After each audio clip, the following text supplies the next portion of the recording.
Hey guys! So in this video, I'm going to teach you 30 expressions or idioms that native English speakers use all the time.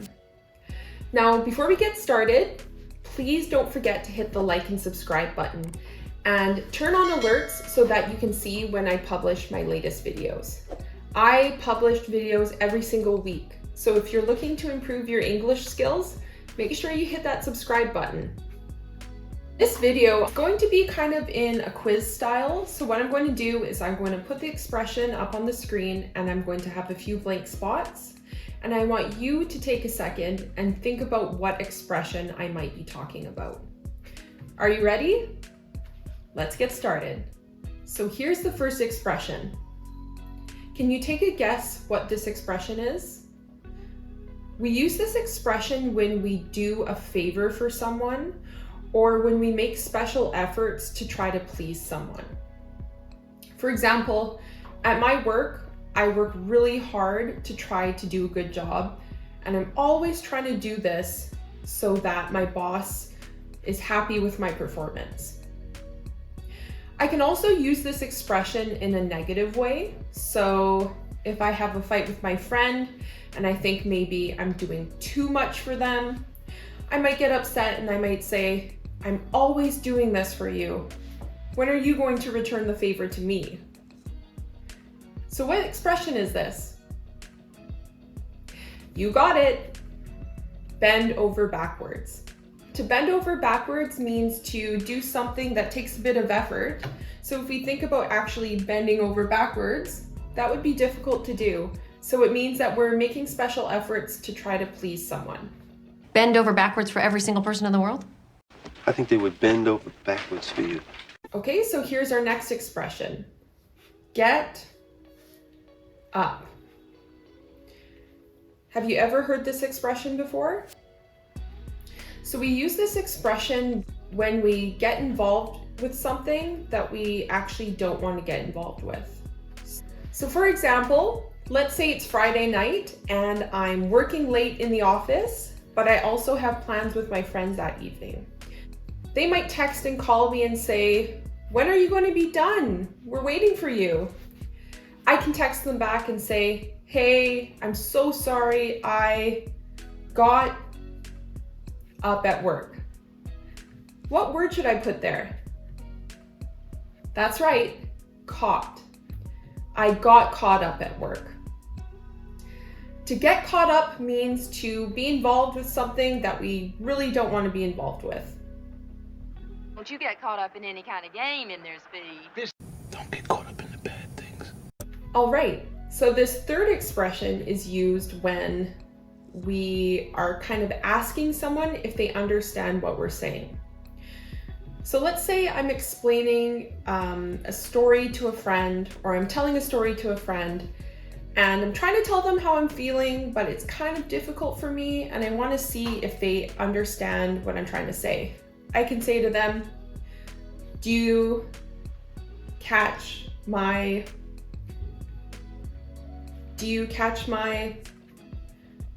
what word should go there?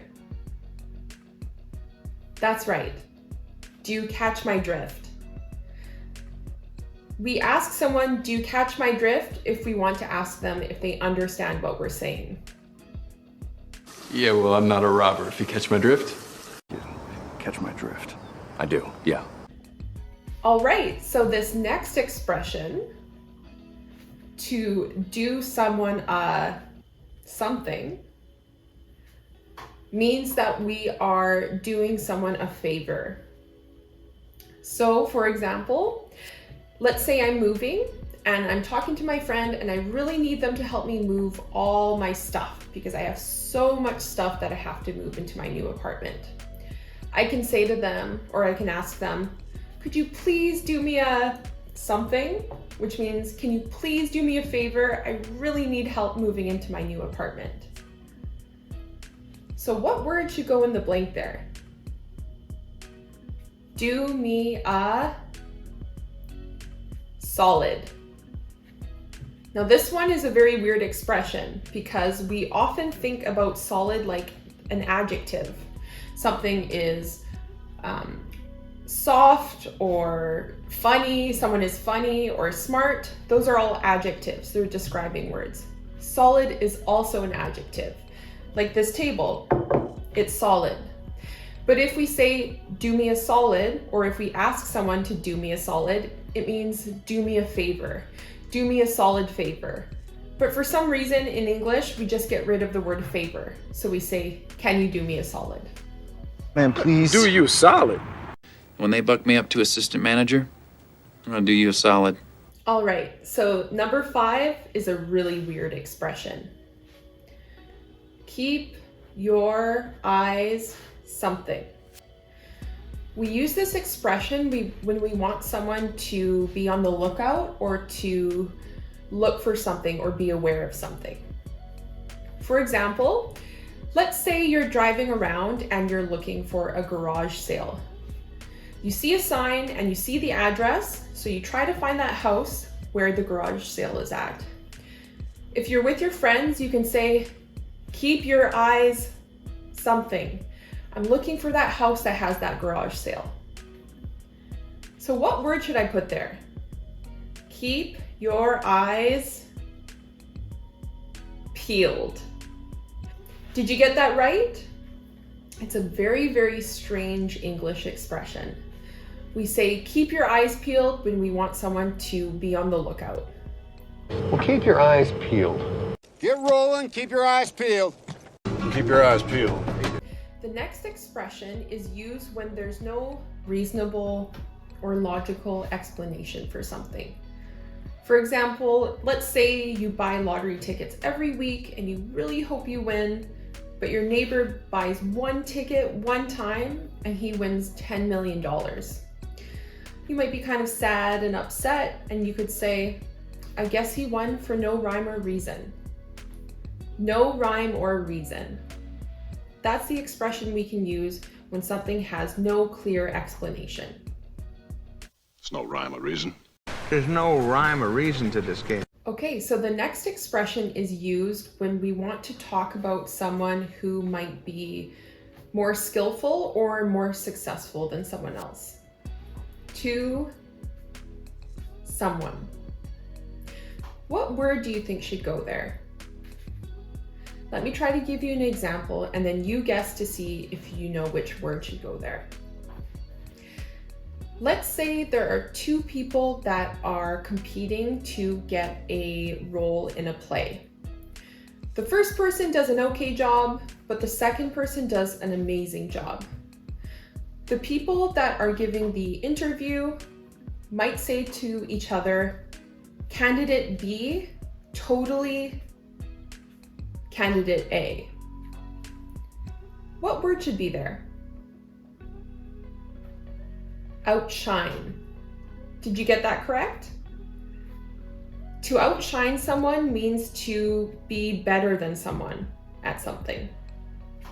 Never outshine the master. Still trying to outshine you? Yeah, maybe. All right, so the next expression, on the something, is used when we're talking about something that is done immediately. What word should go there? Let me give you an example and you take a guess what word should go in the blank. If I apply for a job and the person interviewing me really, really likes me, he might hire me right then and there, which means that he's hiring me on the spot. On the spot is an expression that means immediately, without delay. Reports will be coming to you live on the spot. So the next expression, up to the plate, is used when we want to talk about someone doing something that might be difficult or require a lot of effort, but something that needs to be done. So what word should go there? Up to the plate. Let me give you an example. Let's say you have a project at work and no one wants to take on the hardest job involved in the project. But your coworker is a very, very hardworking person, and even though he has a lot of other tasks, he he still manages to up to the plate by taking that difficult task. You could say that he is stepping up to the plate. To step up to the plate means to do something that is difficult but needs to be done. You gotta step up to the plate. Act like a man. All right, so this next expression is used when we want to show someone that we agree with what they're saying. We say, you say that. For example, if it's raining and it's a horrible, miserable day, you might say to your friend, this weather is so lame.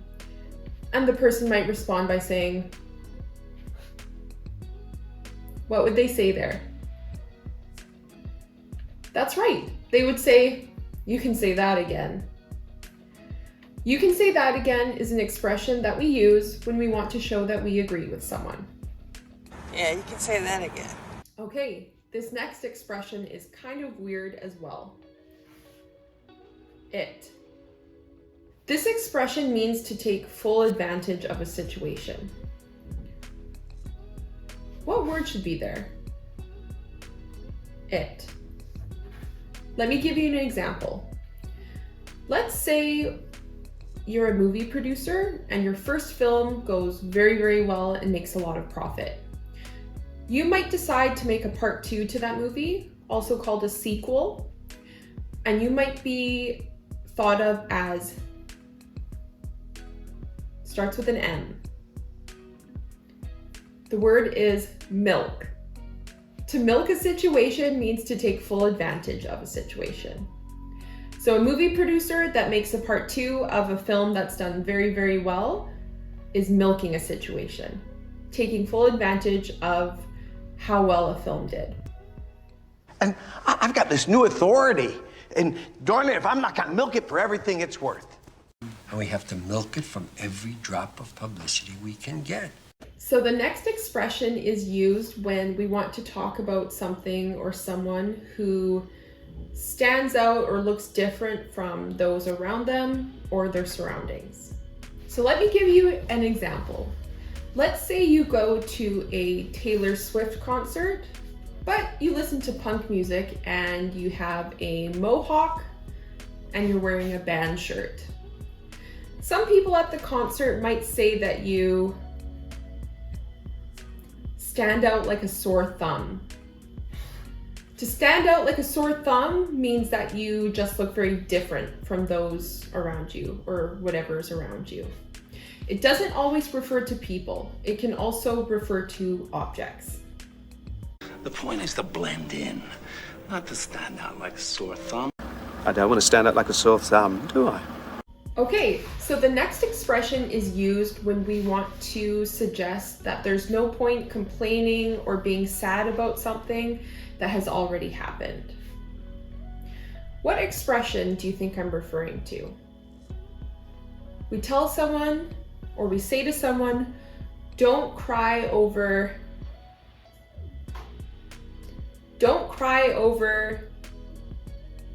what word should I put there? Let me give you an example. Let's say your friend gets dumped by their ex-girlfriend, but you didn't really like the friend anyways, and she was kind of mean to him. You could say to your friend, don't cry over spilt milk. She wasn't worth your time anyways. No use crying over spilt milk. Well, it's no use crying over spilt milk. So the next expression is used when we want to talk about someone doing something harmful to someone else in order to gain an advantage for themselves. What word should I put there? Let me give you an example.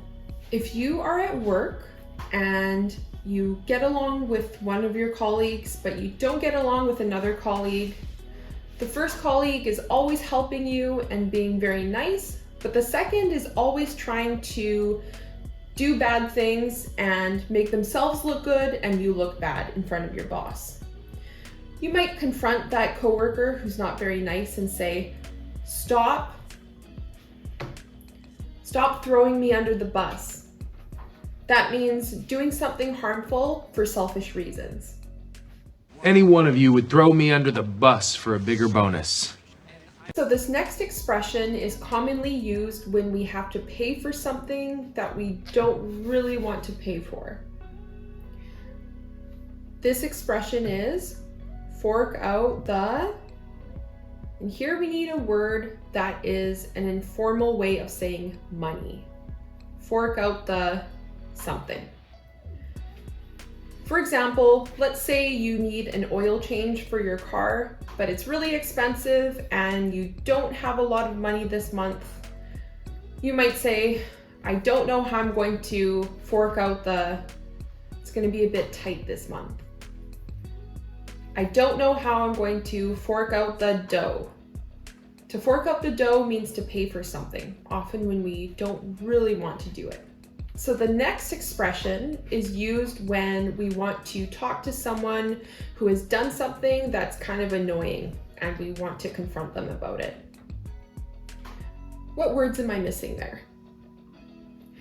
So let's say your mom is mad at you because you haven't cleaned your room and you promised her that you would clean your room every week so that you could get your allowance. Your mom might say to you, I have a bone to pick with you, which means that she's annoyed with something you've done. She's annoyed by the fact that you haven't cleaned your room when you've promised her that you would.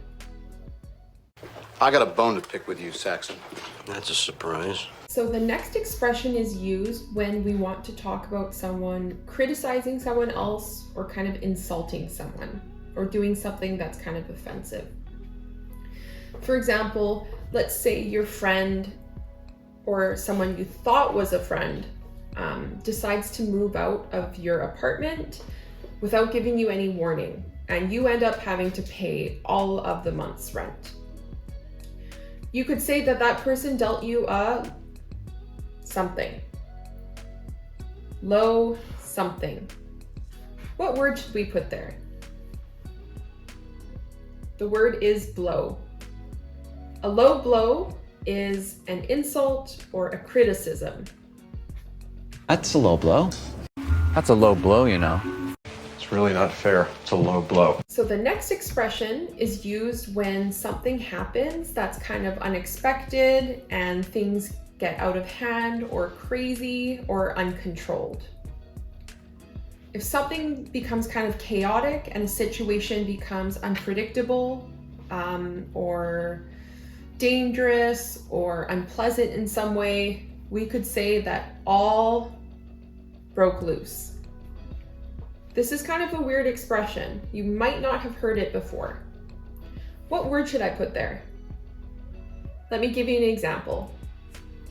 Let's say you go to a party and some of your friends are enjoying their night, but another group of friends come to the party and both groups start fighting. The night could kind of get violent and chaotic, so you could say all hell broke loose. All hell broke loose is an expression we use when things get violent, noisy, unpleasant, or crazy. Oh yeah, Doc, listen, my kids showed up. All hell broke loose. You know, after you left, all hell broke loose. So the next expression is used when we want to talk about something selling very quickly or even selling out. So let's say the new AirPods are very, very popular and all of the stores are running out of them very quickly. We could say that they are something off the shelves. What word would I put there? The word I would put is flying. If something is flying off the shelves, it means it is selling out quickly. To fly off the shelves means to sell out very quickly or to sell out, to run out of stock. Well, I have to say, Willie, we've never had one fly off the shelves like this before. That would fly off the shelves. So the next expression is very similar to the last. If something is selling very, very quickly and becomes very successful or very popular, we could say that they are selling like hotcakes. Don't ask me the origin of this expression. I have no idea, but I'm sure you could Google it and find a very interesting story. Well, something like that would sell like hotcakes up here. Iris, they'll sell like hotcakes down on Wall Street. The next expression is used when there is a general rule about something which is mostly right or correct in most cases. What is that expression I'm referring to? A rule of something. Let me give you an example. A good rule of when you're buying a car is to get the engine and everything else checked out by a professional. Rule of thumb. A good rule of thumb or a rule of thumb is a general rule about something. Rule of thumb, factual over fancy. Good rule of thumb. Treat each of these girls as you would treat your mother. Okay, so the next expression is used when we want to talk about something at the height of activity. We can say something is in full something.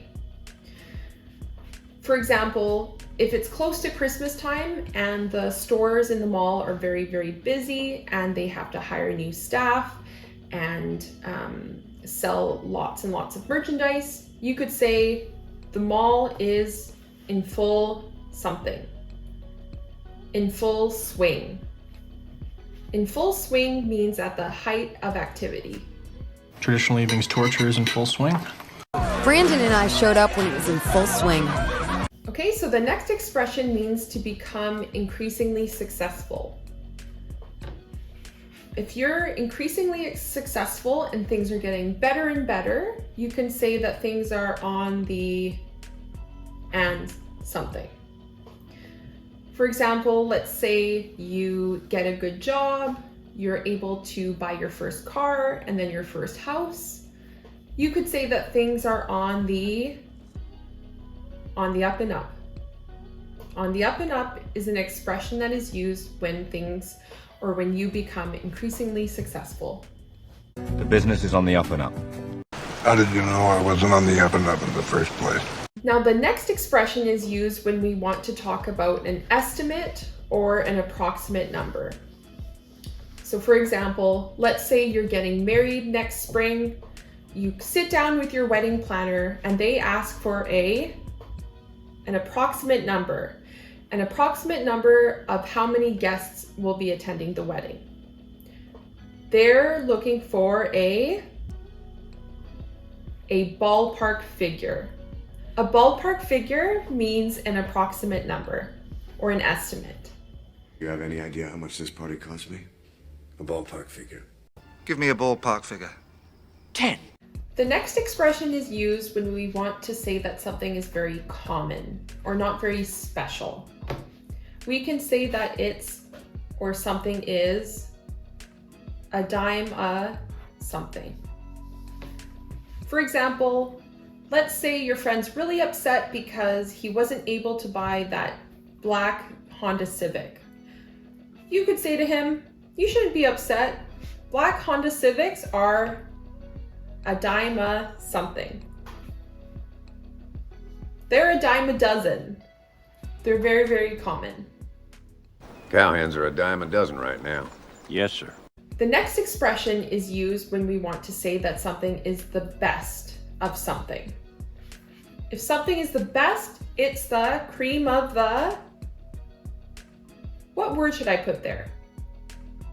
Let me give you an example. If a company is looking to hire a new person and the first person that they interview is the best, they have the most qualifications and the best degree and the best interpersonal skills, we could say that that candidate is the cream of the... The word I'm looking for is crop. Cream of the crop means the best of something. And over here, we have the current cream of the crop. He was serving with the cream of the crop and he was holding his own. The next expression is used when we want to talk about a group of people or a large group of people stopping an activity. You could say that people are dropping like something. For example, let's say you're on a soccer team and all of your teammates keep getting injured by this one player that's really, really aggressive. You could say that your teammates are dropping like flies. To drop like flies means to stop doing an activity in large numbers. To hear him tell it, joggers were dropping like flies. People are dropping like flies. The next expression is used when things get out of control. If you're at a party and everyone's unfortunately drinking a lot and being loud and people are fighting, you can say that that party got out of hand. To get out of hand means to get out of control. Of course, the city is very concerned that this event doesn't get out of hand. But, Chief, I don't want this to get out of hand. Okay, so the next expression is used when we want to say to someone that something is not complicated. We could say to that person, don't overthink that. It's not something. For example, let's say you start a new job and your new coworker is going into great detail about how you can open your email and write an email and send an email, but you already know how to do this. As they're explaining, you might be thinking to yourself, it's not something. This is a simple task and I know how to do it.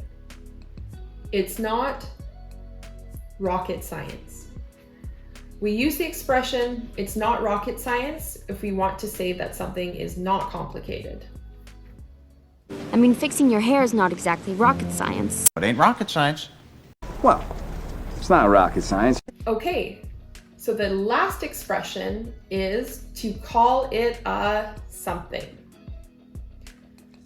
To call it a something is an expression that we use when we want to stop doing something. Like this YouTube video.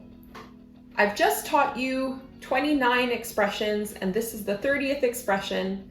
So after I give you this expression, I'm going to call it a day. To call it a day means to end an activity. Ray, we're gonna call it a day. And we'll call it a day. So there you go. There are 30 very common expressions or idioms that native English speakers often use.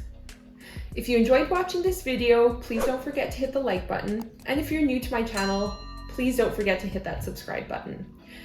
I post videos every single week and I'll see you next week. See you next time.